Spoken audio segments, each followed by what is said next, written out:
Bon alors ici, il y a l'océan Pacifique, il y a les volcans, la forêt amazonienne, des descendants d'Inca, des descendants d'esclaves, descendants d'Espagnols évidemment, mais aussi des descendants de Tziganes. C'est un des pays les plus pauvres d'Amérique du Sud. Ils ont perdu 30% de la population. C'est les gens qui sont partis travailler aux États-Unis ou en Espagne.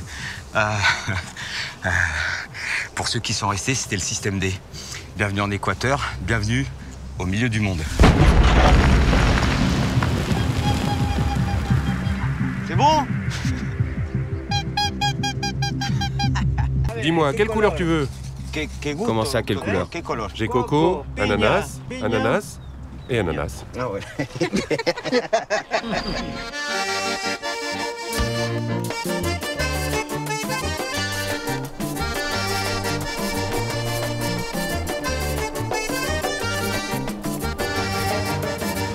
C'est le top.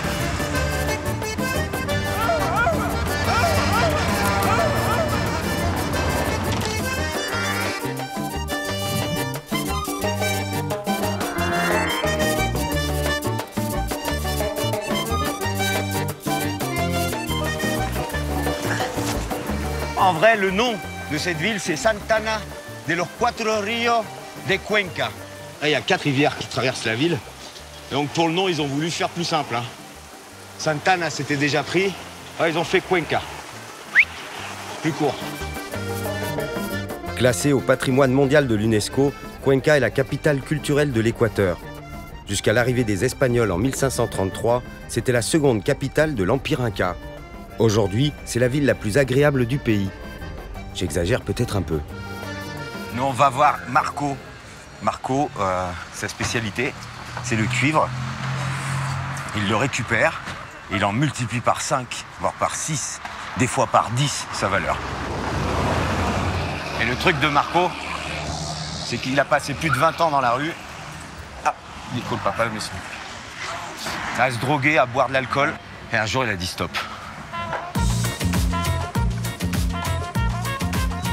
Comment ça va, mon ami?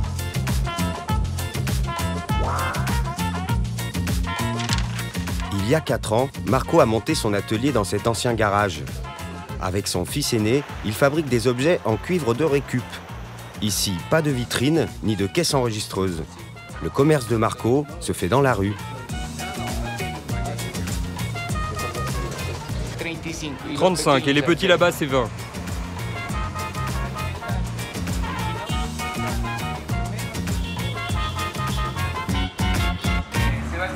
Sébastien, on va revendre ça à la décharge. Ça ne me sert à rien. Si on vend une livre de ces déchets, ça nous fera de l'argent pour acheter des bonnes pièces en cuivre. Ok, on va faire du shopping. On va à la décharge. La seule chose qui intéresse Marco, c'est le cuivre. Et c'est ici, dans la plus grande casse de la ville, qu'il trouve les meilleures pièces. En revanche, pour négocier les prix, il faut se coltiner les patronnes. Bonjour. Je viens vous vendre un peu de bronze. D'accord, mais il faut rester dehors. On va dehors alors. On est rentré trop loin, on est rentré vers la caisse. Votre nom? Marco Machado. Coup de bol pour Marco, derrière la caisse, il a dégoté un petit trésor. Un vieux transformateur électrique. Excusez-moi, madame, vous me faites le kilo à combien? 3 $. Oh, c'est beaucoup, 3. Il n'y a pas que du cuivre là-dedans. 2,50 c'est mieux, non? Non. Baissez-le à 2,55.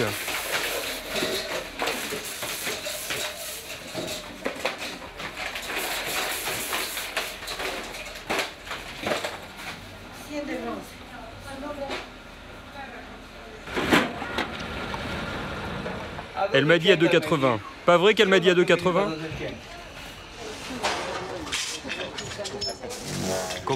C'est bien ce que t'as acheté? Ouais, on a fait une bonne affaire. Et une pièce comme ça, c'est dur à trouver. « 14 kilos de feuilles de cuivre que Marco doit nettoyer. Après le chalumeau pour enlever l'huile, Il faudra 5 kg de citron et 500 g de sel pour faire briller le métal. Pour moi, il est temps de passer commande. Regarde, ça, on peut en faire un cadre de miroir. Moi, dans ma salle de bain, je veux pouvoir me regarder un petit peu. T'es un peu chochotte, non? Et ici, on pourrait mettre une lampe On pourrait faire tout le contour avec des feuilles et des fleurs. et des colibris, Et plein de colibris. en couleur. Pour la peinture, c'est David, l'expert en colibris. C'est avec lui que tu parles des couleurs. Allons-y. On y va.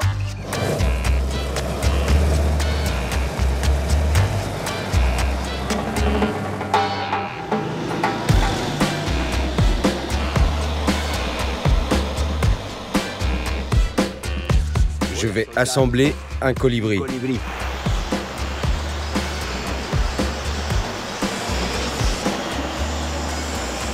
Comme ça, c'est mieux. Attends, évidemment, c'est mon premier, là. Non, c'est pas mal. Il faut mettre le feu sur les bords. Il y a une aile qui se barre. C'est bien, c'est bon, c'est parfait. Perfectito. Quand est-ce que tu as commencé à faire ça? Mon père était un excellent bijoutier, mais il avait un défaut. Il était alcoolique. Il faisait preuve d'une grande dextérité, mais il ne me confiait pas un gramme d'or. Il travaillait seul et allait vendre son travail, et dès qu'il avait son argent, il disparaissait pendant 2 mois. Il était terrible. Il ne m'a jamais rien appris. C'est pour ça que j'aime plus trop la picole. On vivait dans une maison communautaire. Il y avait 3 patios et 8 familles. Un jour, une famille originaire de l'Est est venue y habiter. Ils faisaient des tissus traditionnels. C'est en les regardant que j'ai appris le tissage. On peut toujours apprendre en regardant les gens faire. Il suffit d'en avoir envie. C'est pas si difficile.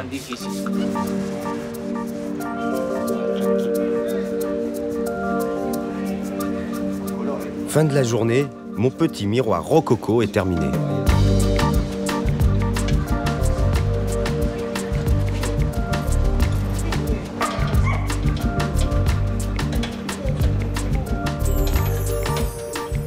C'est baroque, hein.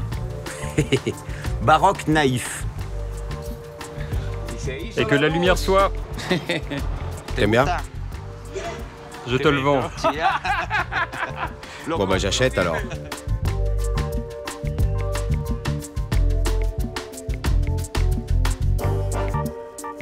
Pour info, Marco a 6 enfants. Que des bonhommes. Tu pourrais me ramener une paire de... C'était quoi déjà? Tu pourrais me ramener une paire de françaises? Une paire? T'en veux 2? On dirait des bonbons. Oui, c'est des bonbons.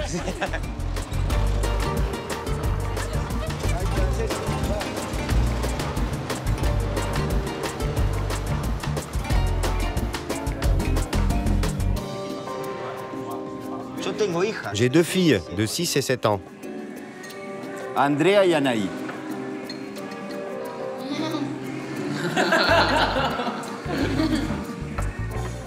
Tu les trouves jolies? Ouais. Muchas gracias, nene.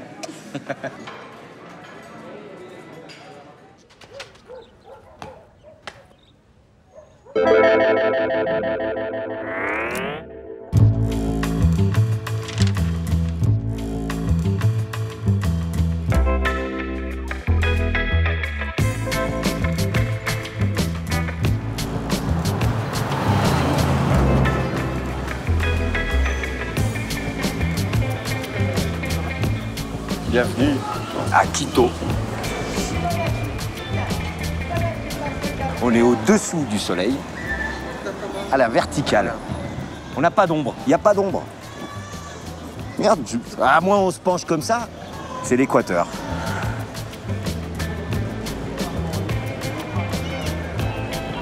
Il y a aussi un truc important, c'est que c'est le pays qui a la biodiversité la plus importante au monde.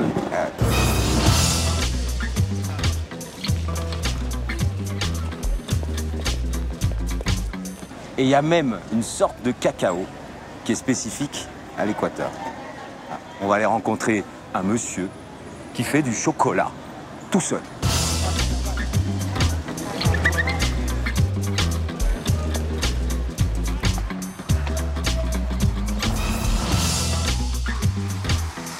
Les 3000 mètres d'altitude, là, je les sens.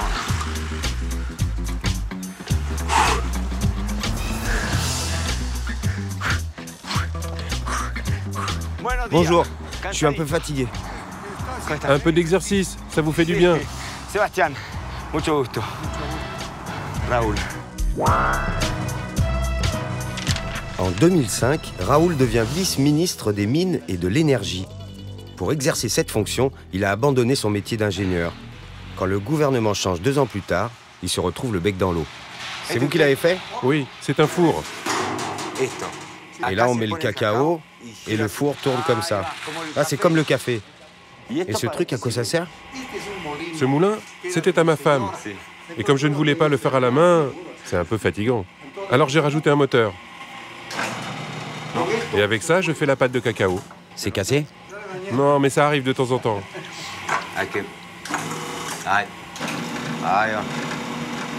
C'est la pâte de cacao. 100% cacao. Mais oui, c'est un concentré d'arôme de cacao. Et après, on peut le mélanger avec du lait et des arômes. La pâte va ensuite dans le mélangeur. Ça devient du chocolat. Du chocolat très fin. Allez, on va s'asseoir et on va parler un peu. Si Raoul a gardé quelque chose du monde politique, c'est le goût pour les discussions autour d'un bureau. Le Premier ministre nommé à l'époque m'a appelé. Et dès le lendemain, j'étais dans son ministère. Il me demande de quoi je veux m'occuper. Et je lui ai répondu ce que vous voulez. Et voilà comment ça s'est passé. Et au changement de gouvernement, vous n'aviez plus de travail. Exactement. Je me suis dit, c'est pas possible. Qu'est-ce que je vais faire? Il fallait produire quelque chose très rapidement et j'ai pensé au chocolat. Car quand les gens goûtent et qu'ils aiment, ils achètent. Quand j'ai commencé, j'ai fait toutes les erreurs possibles et imaginables. Mais c'est comme ça qu'on apprend. Et oui, c'est le meilleur des remèdes. Le plus gros problème auquel j'ai été confronté, c'est de trouver des fèves de cacao. Au pays du cacao, ici, on ne trouve pas de cacao. La totalité du cacao récolté en Équateur est rachetée par les multinationales de l'agroalimentaire. Pour faire du chocolat, il a fallu que Raoul trouve des fournisseurs, mais surtout qu'il fabrique toutes les machines. La plus petite coûte dans le commerce 60 000 $. Aujourd'hui, Raoul est le seul fabricant de chocolat 100% équatorien. C'est ici qu'on moule le cacao. Ok, mais tout ça, c'est vous qui l'avez fabriqué? Oui.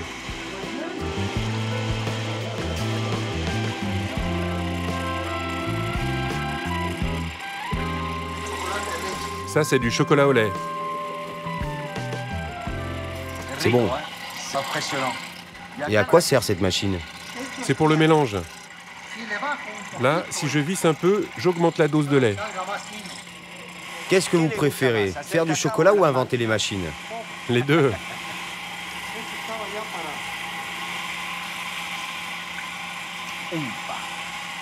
C'est fort.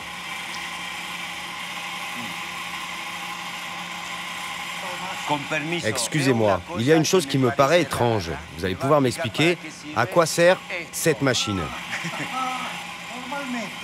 Normalement, quand je verse le chocolat sur ces plaques, je dois taper pour bien l'étaler et pour que les bulles d'air puissent s'échapper. Pour ne pas le faire à la main. Ça, c'est un petit moteur de laboratoire. Il ne servait à rien. Et ça vibre comme ça.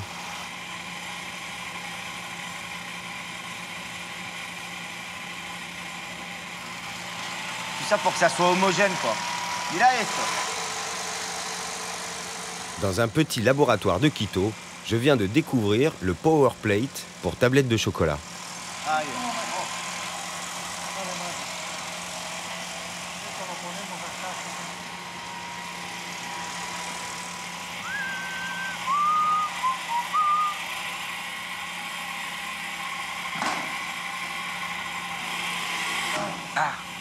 Ici, il n'y a pas de cristallisation artificielle. On laisse reposer tout seul pour que ça cristallise.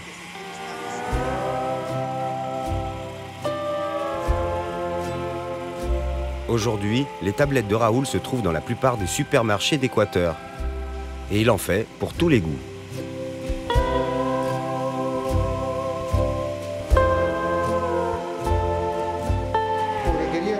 Je tiens absolument à ce que vous rentriez chez vous avec un souvenir. Merci beaucoup. Light avec des ouvillas. C'est comme des cerises, non? Plus ou moins. Más o menos. Don Cacao. Muchas gracias. Hasta luego.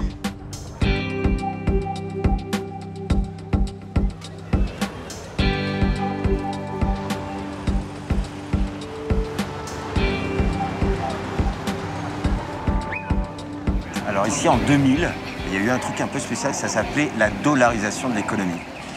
La monnaie nationale a disparu. Et maintenant, on fonctionne qu'avec le dollar américain, le billet vert.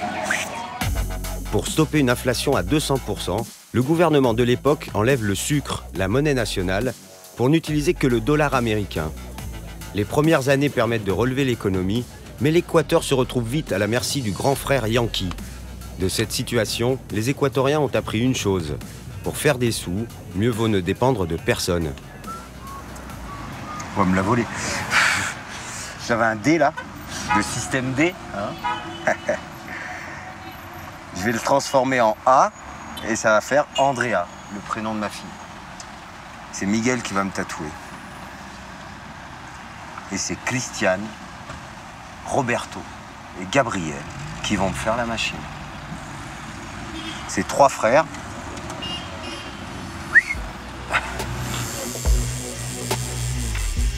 Si en 10 ans, le salon des frères Jerez est devenu l'un des plus courus d'Amérique du Sud, c'est parce que ce sont les seuls tatoueurs à fabriquer leur propre pistolet à tatouage.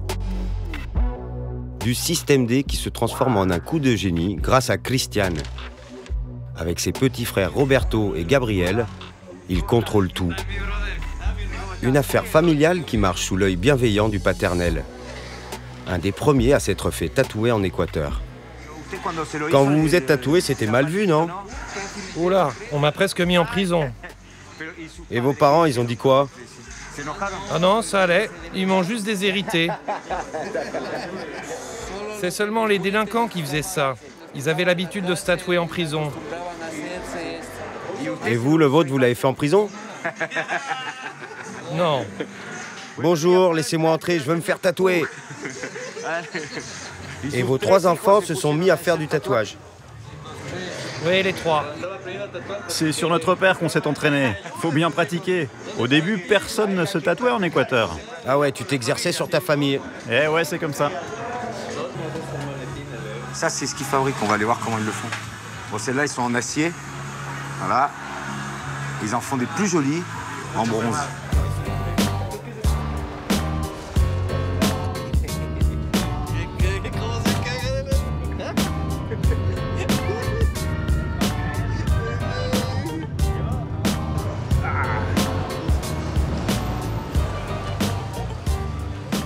C'est de l'autre côté de la ville, dans la maison de leur grand-mère, qu'ils ont installé leur atelier.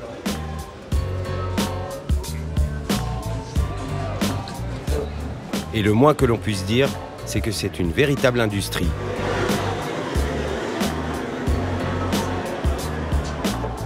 Cinq personnes travaillent avec les Jerez, chacun sa spécialité, et le tout dans de bonnes conditions de sécurité. Sauf pour les visiteurs.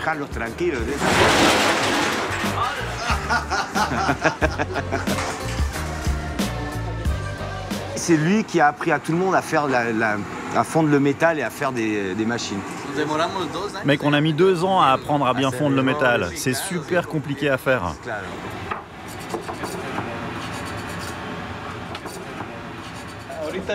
Là, ce qu'on fait, c'est qu'on compacte la terre pour faire le moule.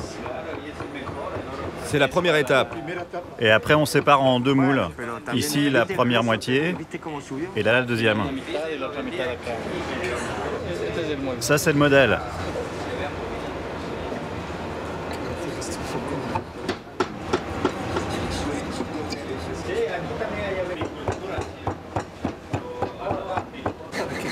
Il faut que ce soit bien lisse et homogène. Il faut ouvrir pour regarder comment sont les deux parties. Et si tu fais pas très attention et que tu l'ouvres trop rapidement, la terre se casse et il faut refaire l'impression. Mais c'est pas très grave. S'il faut refaire le moule, on le refait. Et après, tu mets le métal là-dedans. Oui, et on fait une sorte de rigole. Un petit chemin pour le métal en fusion qui rentre par cet orifice. Le bronze fond à 1200 degrés, mon pote. Ça, c'est un récipient en granit. C'est là qu'il y aura le bronze en fusion. Et t'es sûr que c'est du bronze pur? Ah oui, sûr. Te brûle pas.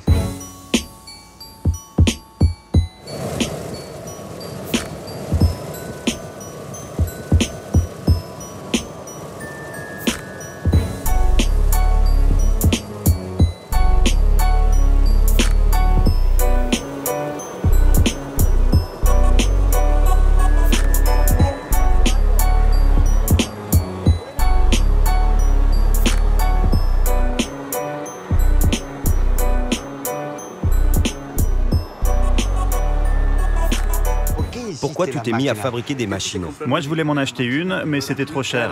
À l'époque, avoir 100 $, c'était beaucoup d'argent. À l'époque de la monnaie nationale. Oui, avec le sucre. Une machine coûtait 100 $. C'est comme si maintenant, je voulais acheter une moto. Alors j'ai gardé ça dans un coin de ma tête et j'ai pris mon sac à dos, je suis parti en routard. J'ai fait le Pérou, la Bolivie, le Brésil. Et au Brésil, j'ai appris à tatouer. On m'a autorisé à tatouer dans un local. Avec l'argent des tatouages, j'ai pu m'acheter ma première machine. Elle m'a coûté 150 $. Quand je suis revenu en 97, j'ai commencé à démonter la machine. Parce que tes petits frères voulaient aussi faire du tatouage et il n'y avait qu'une machine. Eh oui, on n'avait pas d'autre machine. Christian, Roberto et Gabriel vendent leurs machines dans toute l'Amérique du Sud, mais aussi aux États-Unis et au Canada.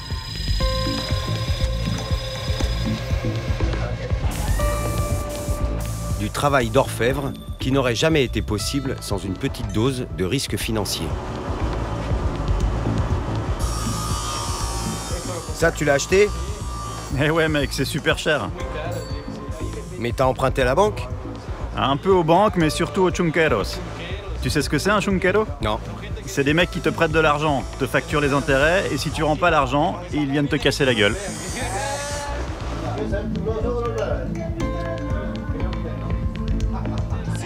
Au niveau du poids, c'est parfait, c'est comme ça que je l'aime bien. Ni trop lourd, ni trop léger. Celle-ci, elle est top.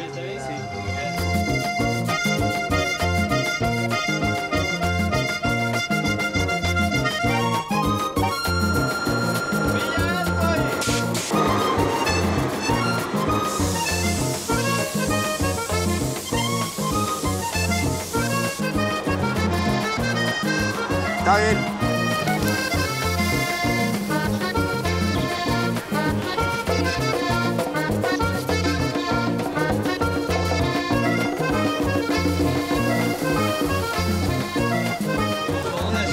Une bière, un barbecue, et c'est parfait.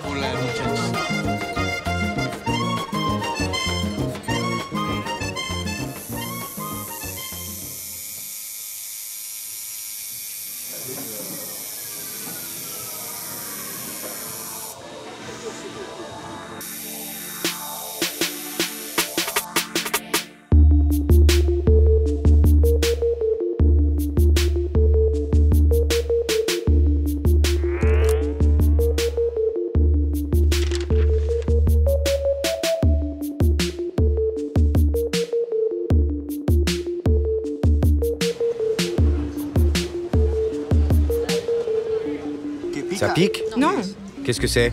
de la viande. J'en prends. Et ça pique? Un peu. Un peu? Mais c'est déjà trop pour moi. On mange très piquant ici. C'est super chaud, madame.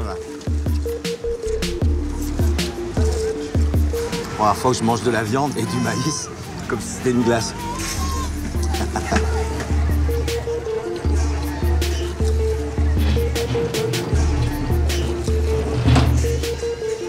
Alors on est à Otavalo, Ici, c'était un centre commercial. Et après l'arrivée des Espagnols, c'est resté un centre commercial. Enfin, un centre où se faisaient toutes les affaires. On va voir Don César. Lui, il s'occupe des voitures. Et c'est l'anti... Comment ça s'appelle déjà? Obsolescence programmée. Acheter une voiture neuve en Équateur, c'est pas donné à tout le monde. Pour ceux qui sont obligés de garder leur vieille guimbarde, il y a César, alias le professeur, le mécanicien de la dernière chance. Don César. Sí, amigo. Sébastien. Ya, Sébastien, César.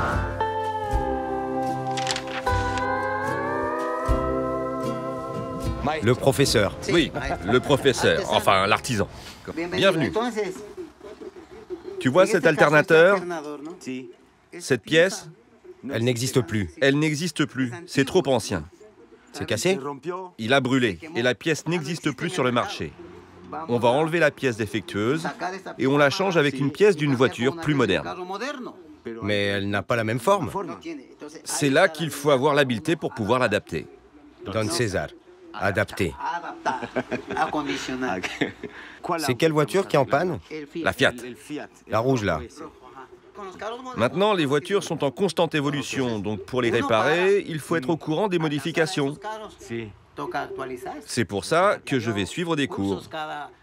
Dès qu'il y en a un, j'y vais. Ah, c'est pour ça que quand je t'ai appelé hier, tu étais en cours. Je m'auto-éduque. Et après, tu assures le service après-vente? Si ça marche plus, le client peut revenir. Ah, mais bien sûr, c'est garanti.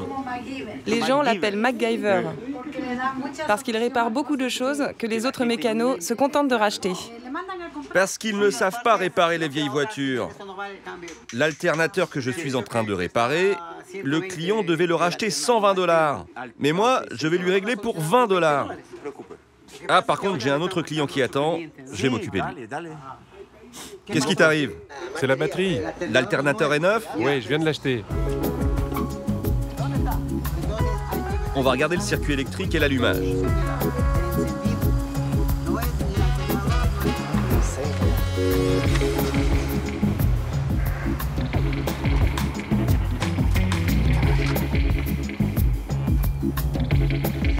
Et c'est quoi le problème de cette voiture? Elle ne démarrait pas. Accélère. Et les gens viennent comme ça. Mais vous travaillez aussi le dimanche? Seulement quand on m'appelle d'urgence. Et là, vous facturez un petit peu plus. Non, ce sont des clients, c'est comme mes amis.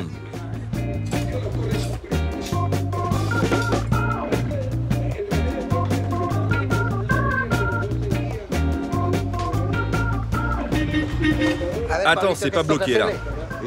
C'est la vôtre? Oui, elle a 45 ans. Et qu'est-ce qui lui arrive? Elle est capricieuse, les phares s'allument quand ils veulent.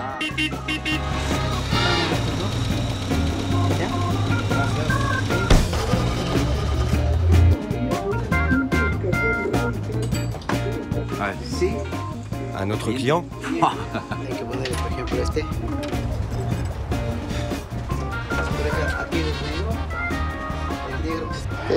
Ça, c'est de la fibre de verre avec de la glu.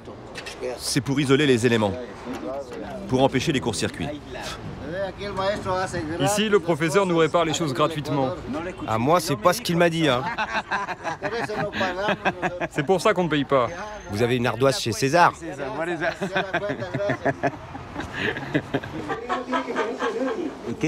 C'est vraiment de la fibre de verre? Mais non, c'en est pas. C'est ce que tu fais croire aux gens, mais c'en est pas. Cette poudre, c'est moi qui l'ai inventée. Une fois, j'étais désespéré. J'avais besoin d'isoler une pièce et j'ai eu cette idée. De la poudre de plastique avec de la colle forte. Ah, c'est de la poudre de plastique. La bonne chose avec ça, c'est que la colle sèche immédiatement et solidifie le plastique. Elle est chère, cette colle? Non, ça coûte 60 centimes. C'est isolé? Oui, ça y est. Vraiment? Bien sûr. Voilà, c'est bon. Il ne reste plus qu'à la tester.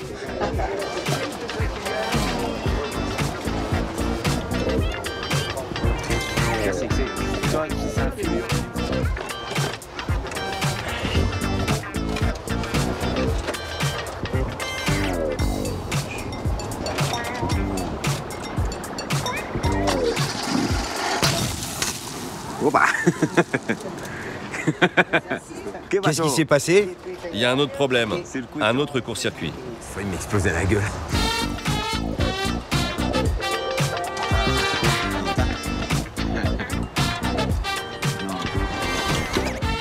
Démarre.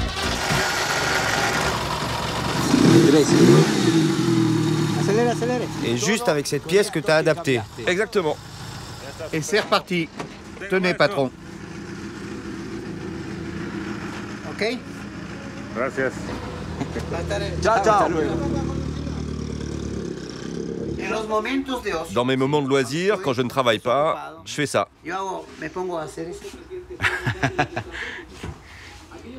C'est en métal, en aluminium? Avec des bougies, des ampoules. Ça aussi, c'est une ampoule. T'es un artiste en fait. Artisan, artiste.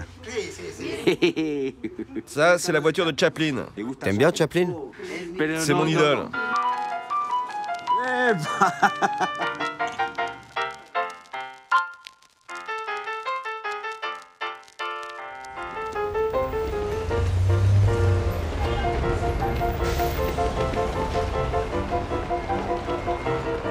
Señor, por favor. Est-ce que vous allez à Ibarra?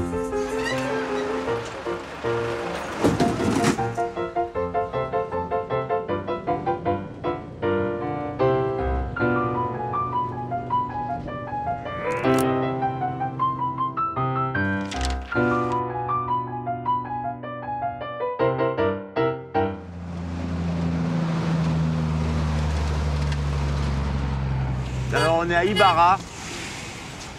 C'était la limite de l'Empire Inca, le plus gros empire d'Amérique du Sud, précolombien. C'est là-bas qu'était basé Atahualpa, le dernier empereur Inca. Et c'est à partir de là qu'il a commencé à tout perdre. Non, c'est justement là-haut qu'on va aller. On va aller voir quelqu'un qui fait des meubles en bois sans couper un seul arbre. Aucun rapport avec les Incas, mais on y va.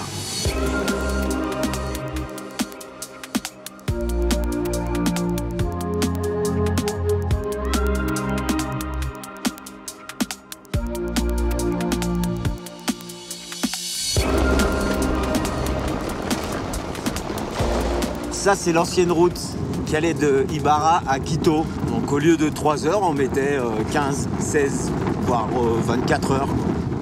Nous, on va à Suleta. Depuis qu'une autoroute a été construite, l'ancienne voie espagnole a été désertée.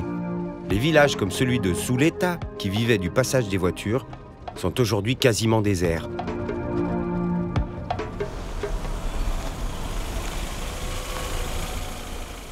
Sébastien Pérez. De Benalcázar. Non.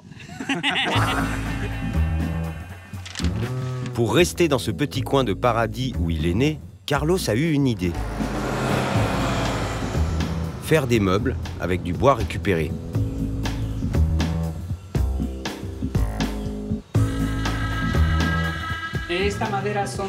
Tout ce bois, c'est du bois recyclé. Les compagnies qui coupent les arbres laissent dans la forêt des morceaux de troncs et des branches. Ils ne savent pas qu'on peut donner de la valeur à ces produits forestiers. Pour eux, c'est des déchets, ça. Maintenant, les gens s'aperçoivent de l'importance de mon travail. Ils prennent conscience qu'il faut être délicat avec la forêt et utiliser tout ce qu'elle nous donne. Il ne faut rien abandonner. Et avec ça, vous faites une table? Oui, une table, une porte. Et ça, ce grand truc? C'est un four? L'accélérateur de temps. Et ça sert à quoi? Ça sert à vieillir le bois. Quand tu regardes mes meubles, on dirait vraiment des meubles anciens. Ah, vous le chauffez et vous le fumez. Regarde. On va comparer avec celui-ci après 15 jours. Après, il est tout noir. Regarde comme il a changé. Regarde, on dirait une antiquité. C'est malin. Celui-ci, on le met en haut, ça accélère le temps. Pour obtenir le même rendu dans l'environnement, il faudrait beaucoup d'années. Et après, on ponce et on enduit avec un vernis naturel et écologique. On peut fermer?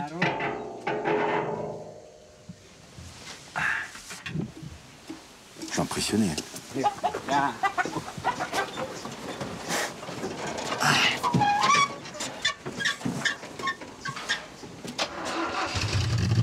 Oula, elle démarre super bien. Perfecto.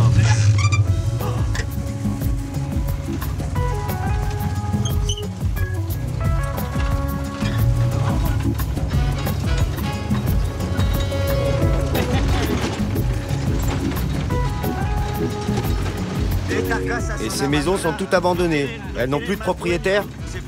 Ils sont tous partis. Ils sont partis où? À Quito. Pour travailler?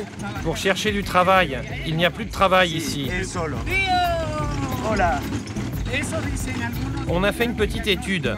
J'ai diagnostiqué que s'il y avait 4 personnes comme moi à Suleta, on pourrait relancer l'économie. Du coup, il vous en manque 3.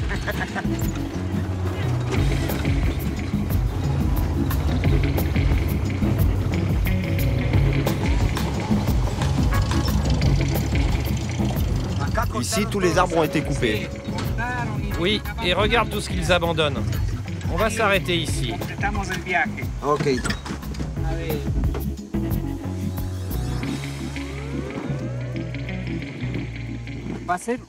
Regarde, on a déjà le pied d'une table. Et il y en a un ici encore mieux. Il est unique. Faut avoir l'œil, hein.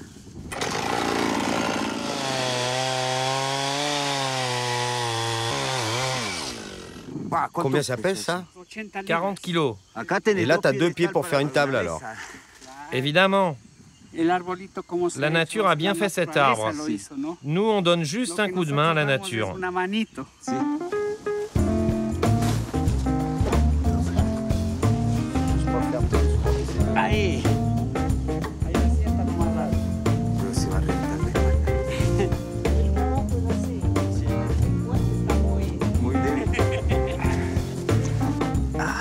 Ahí va. Attends. Juste. Comment il est passé là? C'est tout en déséquilibre. Ah, il s'est cassé. T'inquiète pas, je viens t'aider. Va poder? Felipe. Maintenant, on retourne à l'atelier. Mais on va pouvoir passer la rivière comme ça? Ok. Petit détail, l'Équateur, c'est le pays qui a la concentration de rivières la plus importante au monde.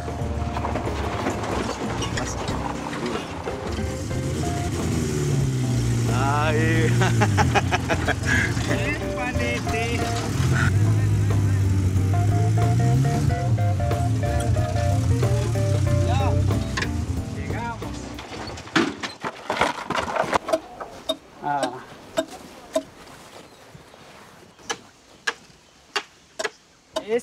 Cet outil, je l'ai inventé. Le travail qu'on fait est un travail très dur. Alors on a récupéré des tubes en acier de moteur de voiture. C'est un acier de très bonne qualité. Celui-ci, c'est pour un bois très dur. Ok. On en a un plus petit.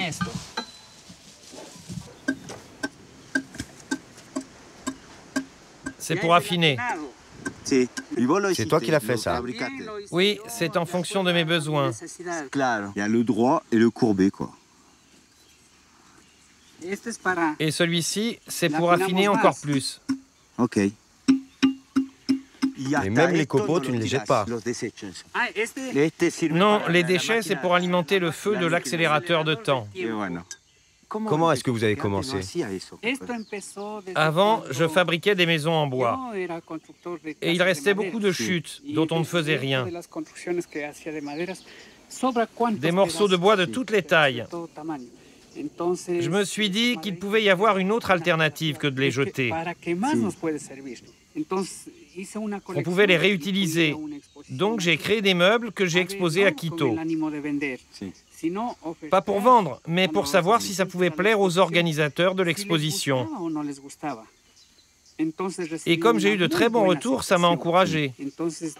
J'ai su que j'avais raison.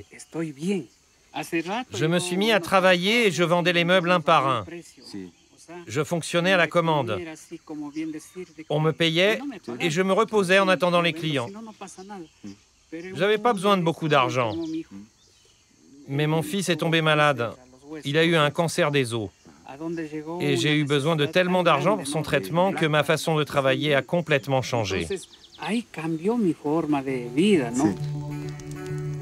En accélérant le temps et en inventant de nouveaux outils, Carlos a pu financer le traitement de son fils.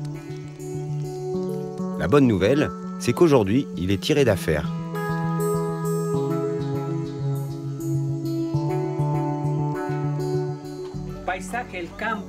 Cette table, c'est un paysage de campagne, comme les parcelles dans les champs. C'est une seule planche.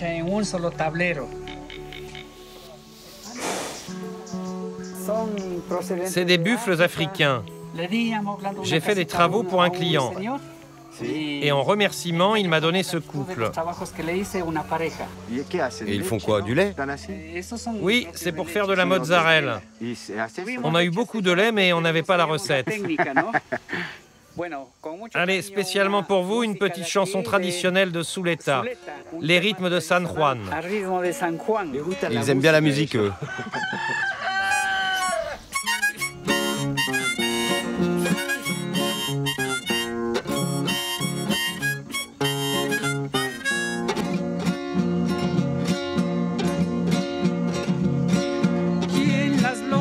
De Zuleta, Wambrita, y en las lomas de Zuleta, Wambrita, vi de correr un venado, Wambrita, vi de correr un venado, Wambrita.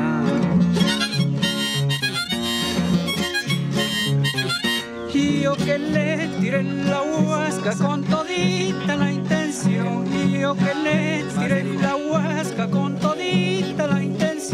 Y había sido Galo Plaza, Wambrita, y había sido Galo Plaza, Wambrita, y en las lomas de Zuleta, Wambrita, vi de correr un venado, Wambrita.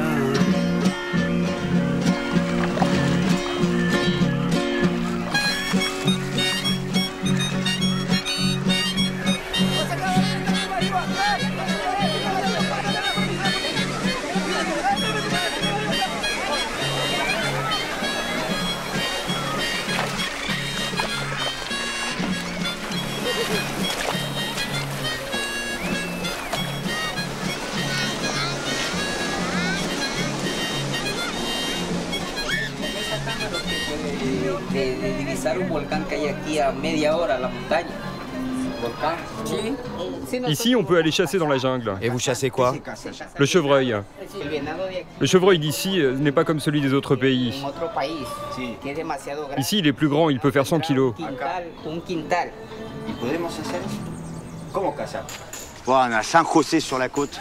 Ça se prépare pour la fête du village, la Saint-Joseph. Voilà. Il va y avoir une fête foraine, voilà, avec des manèges. On va aller rencontrer Fabiola, sa chef de famille. Pour info, en Amérique, il y a beaucoup de tziganes qui sont arrivés au XVIe siècle. Dans les bateaux, ils étaient esclaves. Alors, vu la manière dont on les traitait là-bas en Europe, quand le bateau il a dû repartir, les mecs, ils ont dit non, non, non, non, je reste ici. En plusieurs siècles, les tziganes d'Amérique se sont métissés, mais ils ont gardé la fibre du voyage.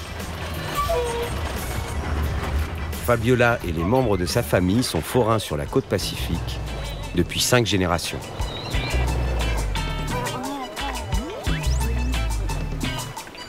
La patronne, Fabiola, buenos días. Bonjour, ravi de vous rencontrer.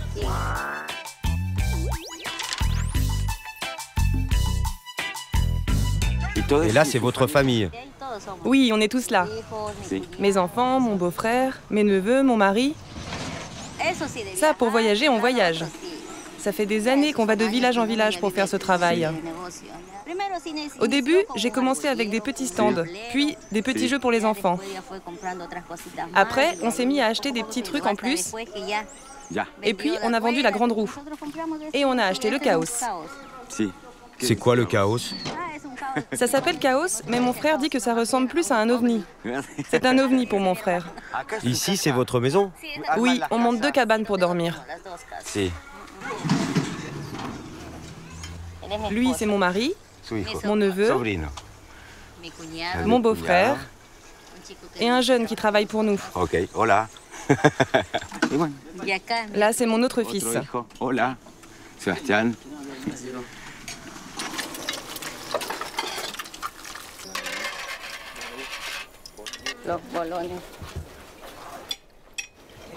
La cacahuète, c'est... Est-ce que vous auriez une tasse de café pour moi? Parce que la cacahuète... Tu t'étouffes? Une tasse de café pour Sébastien. Il s'étouffe.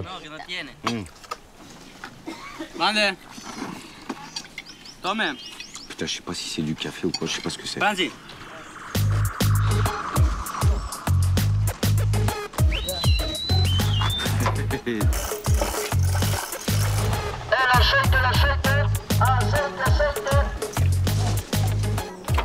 La pièce maîtresse de la fête foraine, c'est le chaos. Un manège système D qui fonctionne à l'aide d'un moteur de camion et d'un axe rotatif.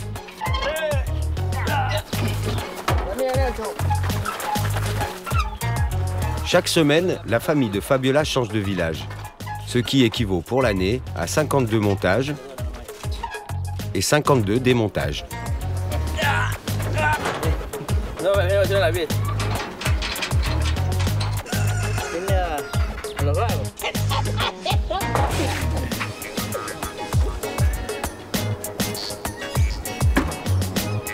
Ponte la batería yo también.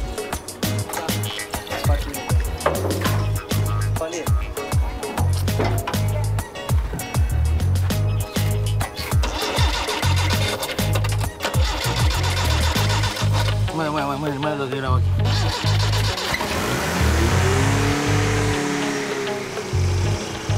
Il faut qu'on achète un câble pour pouvoir accélérer. L'accélération ne marche plus? Si, elle fonctionne, mais... Mal. Ouais, pas bien. Et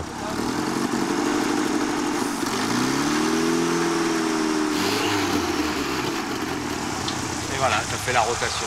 Avec une roue.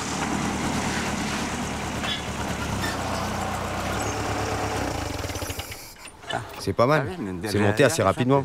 Il reste juste le carrousel. Ouais. Il manque juste les lumières et il faut installer les voitures. T'as toujours fait ça? Depuis l'âge de 13 ans. J'en ai 31, ça fait 18 ans que je fais ça. Et t'en as pas marre? Non. C'est cool de voyager sur la côte. Ouais, bien sûr, de village en village. Rencontrer des gens. Se faire des potes, travailler en famille. Avec la famille, ouais. J'ai une femme et 2 enfants. Ils viennent pas? Si, mais là ils sont en vacances. Et toi, tu prends des vacances? Non. Jamais? L'argent que vous gagnez, vous le distribuez en salaire ou en pourcentage? Non. Chacun gère son manège. Mais vous vous entraidez?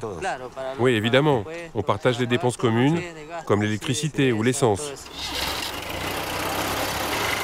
Bon, on va faire le test de sécurité. Celui-là, t'es sûr? Attends. Allez, comment... Allez, les gars.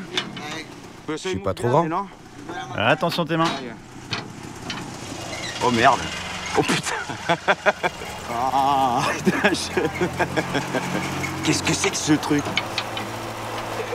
Ah, c'est dégueu. Bon, ben c'est solide, c'est bon. Hein. Je vais vomir. Ah, ça va. D'accord.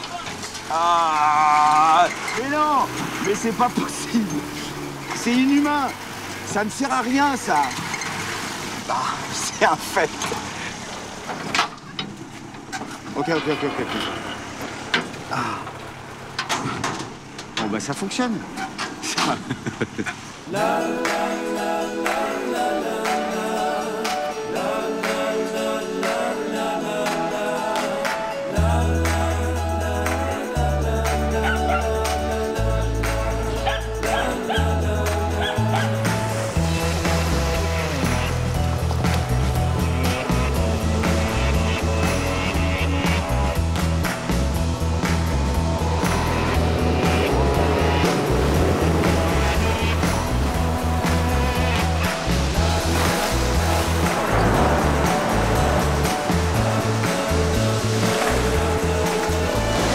voilà. L'Équateur, c'est fini. À bientôt.